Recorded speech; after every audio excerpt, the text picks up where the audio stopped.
Hello, welcome back to another episode in a Spiritual Ascension, my own 5-year journey. When we left off, I had just left the residence of this gentleman who wanted to kind of give me a place to stay, but it was, it's kind of like on this journey, you'll also notice that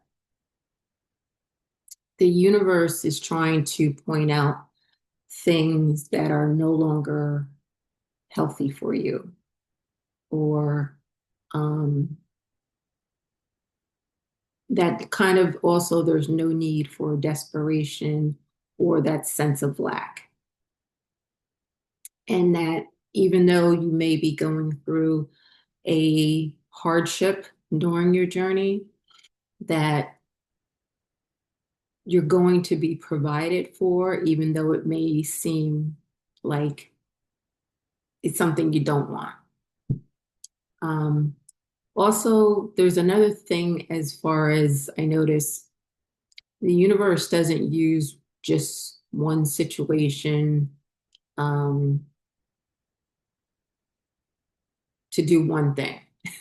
So when a universe comes in to create a situation, it's going to affect many different things. Not just so it's going to kind of maybe tie up this situation, lead to this situation, help you out in this situation, whatever it may be. But I know I noticed that there's always multiple um, items, I don't know what the right word is, that come in when a situation happens, if that makes sense, I hope. So I was kind of at that point where I was desperate and, of course, couldn't see myself. Had just started this brand new corporate job um, in finance and couldn't see myself now homeless again. And what was I going to do as far as, getting rest at night and taking daily showers and, so forth. I think I didn't wasn't going to get my first paycheck because that's what happened when if you watch the last episode, I had told him um, I wouldn't get paid. Like, I think I met him on a Saturday and I wasn't going to get paid for another like week and a half. And he said, okay, that's fine. He says, we'll do the first week as kind of a trial. And then that next week, um, you can pay me. The thing was, too, he had said we'll split the rent, but of course, he had most of the house. And he said, we'll split the rent. And he said $1,400. And then all of a sudden, like, I don't know, a couple of days later, he said something about $1,600. I'm like, what is going on? But of course, to me, I'm saying, okay, I'm desperate. I need somewhere to stay. Um, once you leave the shelter, like if you have a permanent spot at the shelter, at this shelter in particular, like everyone is different. Um, you have to start the process all over again as far as calling in every day. So now I had lost my spot. And every time I tried to call in the next few days, they had nothing available. And I always say, too, is when you keep trying, there's this resistance. It's kind of like you just need to accept it because spirit doesn't want you to go on that path. Like it wasn't meant for me to stay at the shelter. Like spirit wanted me to experience something else. So I think I was there for, when did I come back? About 2.5 weeks. I was out there. It seemed longer. It seemed like so much longer. At the other shelter in New Jersey, I was there for 4 months. And like this 2.5 weeks, it just seemed like it was a long time. But it worked out so perfectly because, like, I was fed every day and I had a nice, comfortable bed, um, in air conditioning. And, you know, breakfast, lunch, and dinner, we were all provided. You take how much ever you wanted, food, um, which that all worked out good during that time. When, I don't think I told you guys what had happened.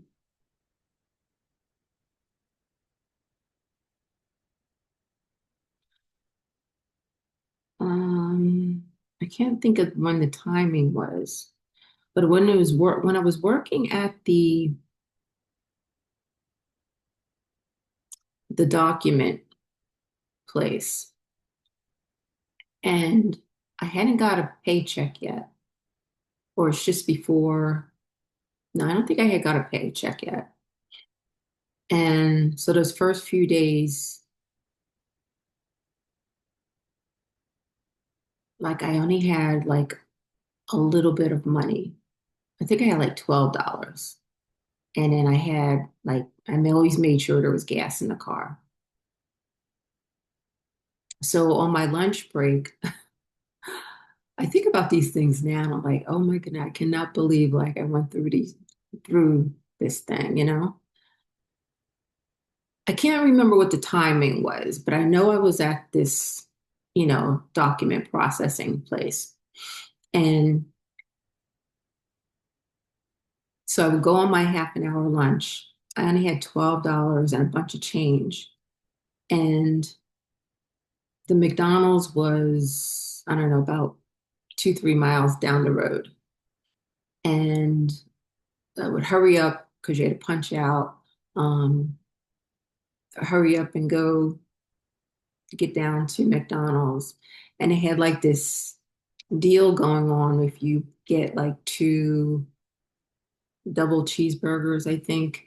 It was like $4 and I forget, 31 cents or something like that. $4 and like 31 cents. And I figured until I got my first paycheck, I had just enough um, money to go.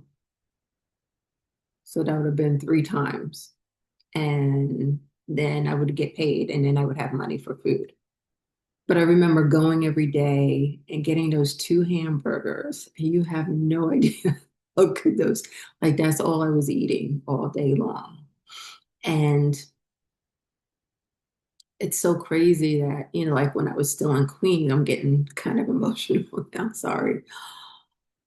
Um, when I was in Queens and I was making decent money and I was just saving up, and I could have decent meals, but I was only really eating 1 time a day because I was doing intermittent fasting. And so I was kind of used to still doing intermittent fasting, but I was able to have like kind of larger meals. Oops, sorry, I was trying to keep count of my time here. And now kind of getting to this point where I can't believe once again, like I have no food, that I don't even have money for food.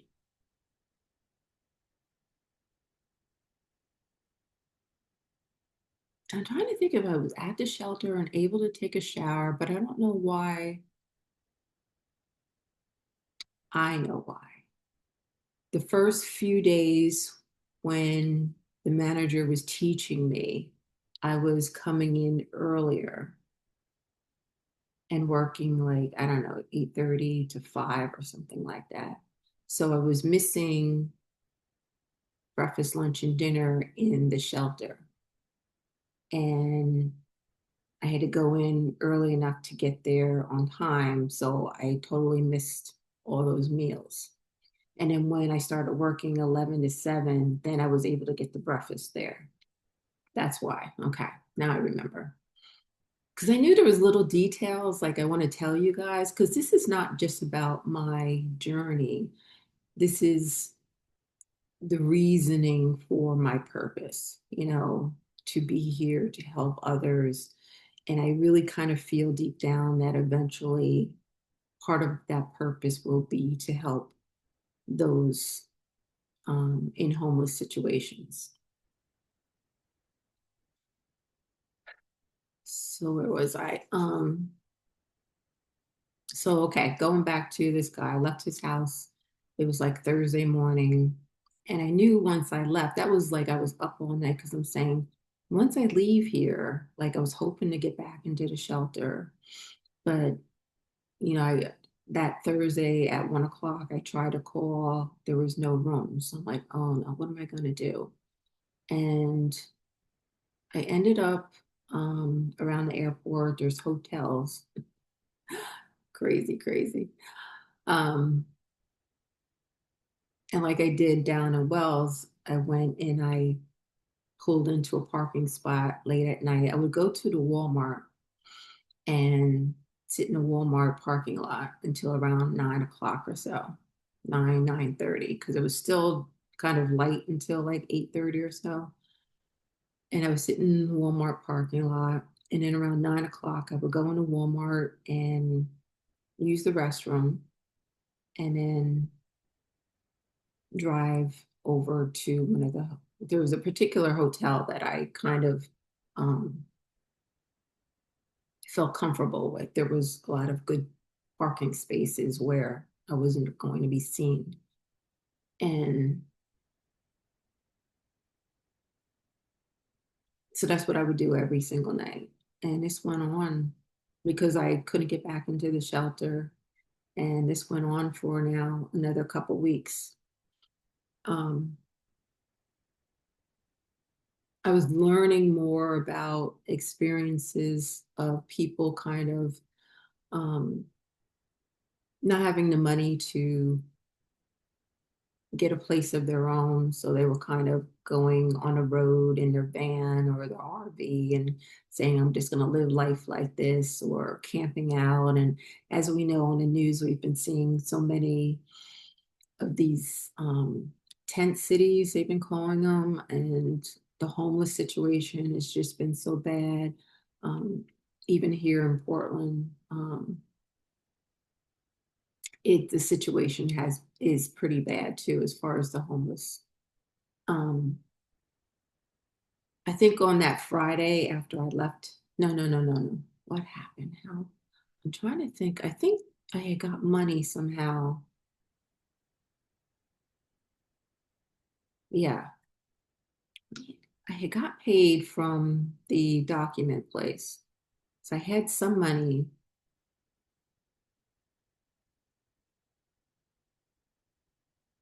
coming in now on a more steady base. And I was able to sign up for the gym. So I would leave, um, go to the hotel around like 9:30, 10 at night, and try to sleep. And I didn't really get a lot of sleep because people would come in like late at night, say 11 o'clock, to book into their hotel rooms. And so sometimes that would wake me up and I'd be like, I hope they don't see me in here, because like the front of my car, the windows were clear. And I, would try to lay down there, but the back of my windows were tinted, so you couldn't see through to anyone. So if I was in between two cars blocked, like no one could see into my car. I remember, I remember, because I still had my New York license plate, and a family had got out of the car and came in late, and I was trying to like doze off, and they're like, oh, hey, look, New York license plate. They're from New York too. I was like, oh my goodness. And later on, when I pulled out the next morning, I saw that there was a New York license plate nearby. So I guess they were from New York, how we always do, like, oh, they're from. Anyway, um, so this went on till I'm going to say the end of like July, beginning of August. And I had no problem. I would go into this hotel every evening, you know, try to go to sleep. I would usually find a decent parking space. I think there was like once or twice that I had a hard time finding a space. And I tried to go to a different hotel like down the road, and like it was too wide open, you know? And I'm like, oh my goodness, what am I going to do? And I had actually gone to another place one night, another hotel, and I parked kind of on the side in the back where there was a car, like a big truck on this side, but this was totally open here. But I figured nobody's coming through here the way it was. And all of a sudden, like these drunk people came out of the hotel and like kind of went past my car to go into their car that was parked further up. And they were so drunk that they didn't even like notice me. And I was like, oh my, I got so scared. I'm trying to get down into the car, like that they didn't, because they were so drunk and kind of just mouthing off and stuff like that. I wasn't sure if they did spot me, like, oh, what are you doing here? You know, that type of thing. And so that was like a kind of a scary situation. Anyway, it must have been like, I had learned that Cracker Barrels, if you know Cracker Barrel, I don't know if it's just a East Coast thing,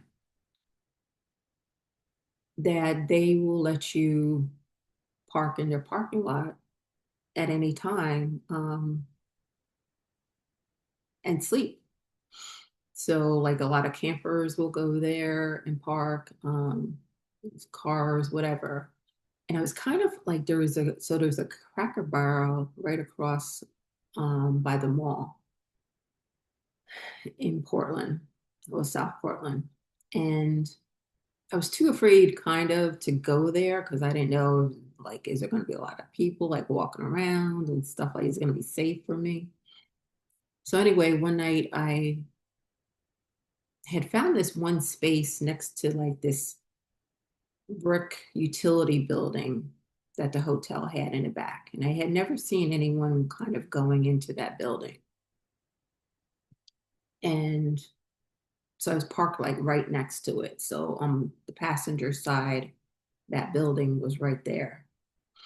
And one night I had just fallen asleep, and some guy came to go into like that utility building. And it was such a narrow um, kind of between my car and the building that he obviously saw me in the car. He didn't say anything.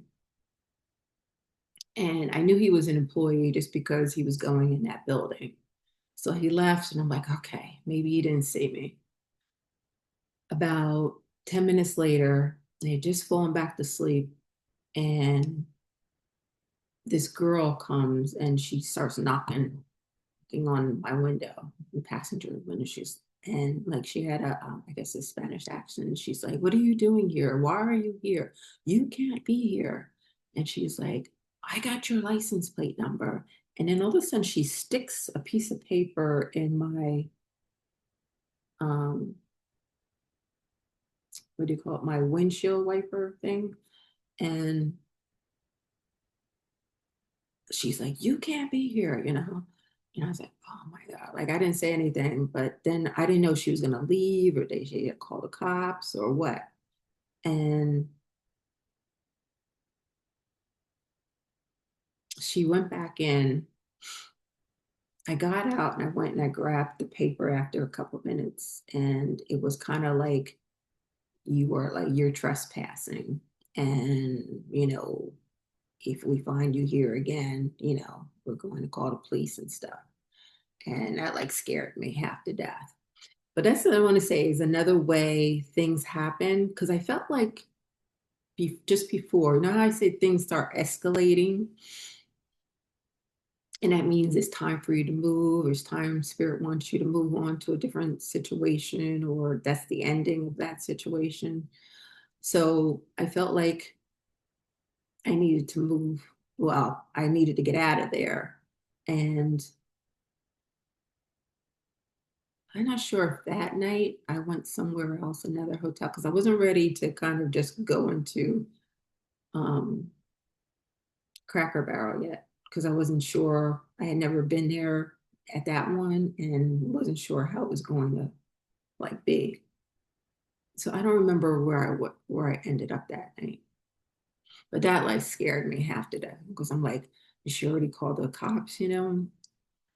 So anyway, I'm gonna leave it here because we're going over time. And I'll see you in the next one.